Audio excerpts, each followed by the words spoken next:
educator, founder, principal of Capital Preparatory Magnet School. When I did a documentary on Dr. Perry for Black in America, we were focused on the statistics that 100% of his students who graduated went on to a 4-year college. Still impressive to this day. In his spare time, he's been an education contributor for CNN, MSNBC, Essence Magazine columnist, best-selling author, host of the #1 docudrama for TV1 called Save Mars Son. He's going to be doing a book signing, by the way, at 11 to 11:30 today, so folks can catch that as well. Thank you, Dr. Perry. Appreciate it. Master P, Percy Miller. Born in New Orleans, raised in the poverty of the Calliope housing projects, motivated and determined to reach his goals and dreams, led him to become a successful entrepreneur, student athlete at the University of Houston. He studied business communication, moved to Richmond, California, where he opened the record store called No Limit Records. Within a few years, that developed into a record label and then flourished as one of the biggest brands in music. However, he says none of his accomplishments and success would compare to his philanthropy and his passion for helping the next generation through his Let the Kids Grow Foundation. We're going to talk more about his foundation this morning. Nice to have you. Thank you.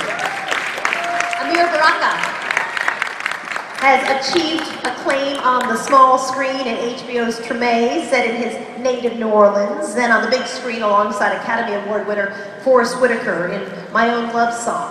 His pretty incredible story of ascendancy from a juvenile delinquent to his prominence today has inspired the likes of Oprah Winfrey to feature him on her Blackboard Wars program for his devotion to mentoring at-risk youth. Formerly dyslexic himself, he's a spokesperson for Lakey Academy. It's nice to have you with us this morning. We appreciate it.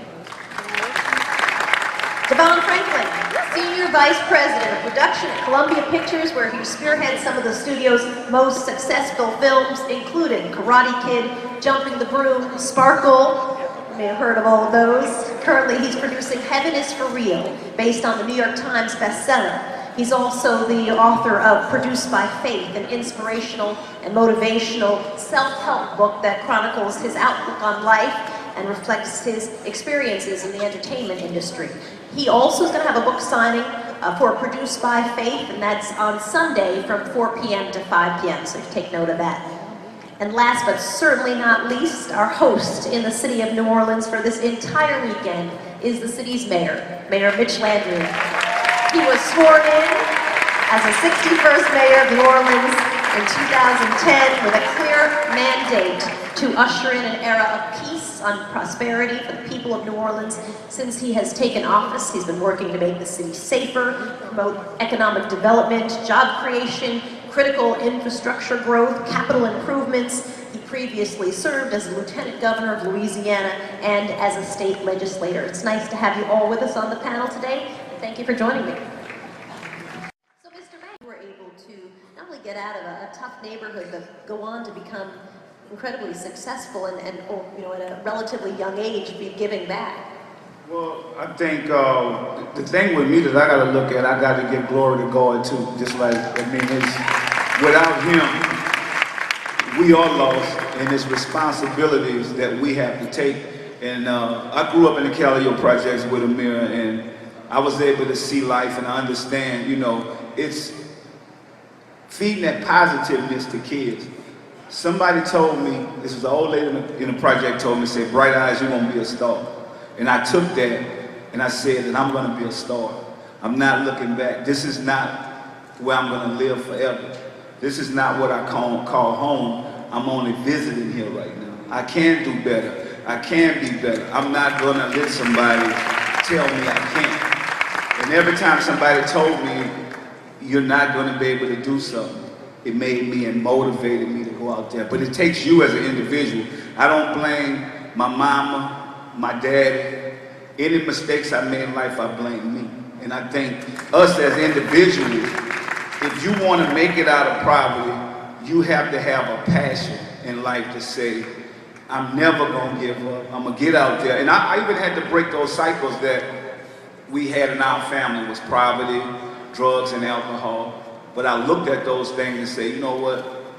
that's bad for you, look what it's doing my family members. And we're not responsible for what our brothers, our sisters, our mothers do.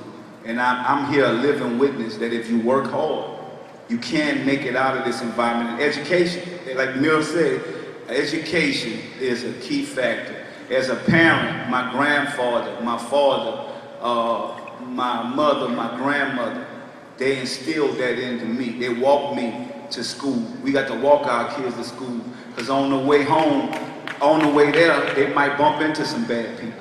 So start being there with your kids, not letting your kids go on by themselves. And also as parents, I'm telling you guys as parents, one thing the old school parents did, my dad used to always tell me, son, if I'm doing something wrong, I don't want you to do it. Our parents now that are raising these kids, they think it's cool to be friends with your kids. You can't be friends with your kids. That's one thing you can't be. You have to be a parent. And I decided, I'm not perfect. I've been through all kinds of things. But in the same thing in life, I'm blessed by the man up above to where I can be here with my kids. But it was a choice and it was a decision that I made as a man. When I rolled through that project and had Romeo sitting in that car seat with me, and what I was into, I had to realize I don't want my son to be into this. So I'm gonna have to make a change. I'm gonna have to be responsible, and I can't put this on nobody. Also in the project, you have to dodge what's going on out there. There's a lot that come to you just growing up in there. You have to know how to survive. So without education, you can't make the right decision and choices. So I just think as people, we have to motivate each other. And if we don't want to motivate the grown people, you feel like you're giving up, don't give up on your kids. That's the key. That's the key for the next generation. Don't give up on your kids. And so if you have a child who you want to be successful, you have to surround him with men who want him to be successful as well. Yeah. And I also think too, we need to glorify the men that are handling their business. I think that's a big part of the problem. Because we're only glorifying the negativity. If I always been programmed with your dad ain't, your uncle ain't, what about the ones that's doing something? I want to glorify those ones that are actually taking care of their business. Because that's what the men want, that's what we're going to want to be. My grandfather wanted something out of life. And my grandmother praised him. Oh, that's Big Dad. He the one sent me to school on his Social Security check. Miller, I went to St. Monica. I had to walk from the project with my little Catholic school uniform on that my grandfather spent his Social Security check, that I want to glorify him, even though he's not here right now. That saved my life.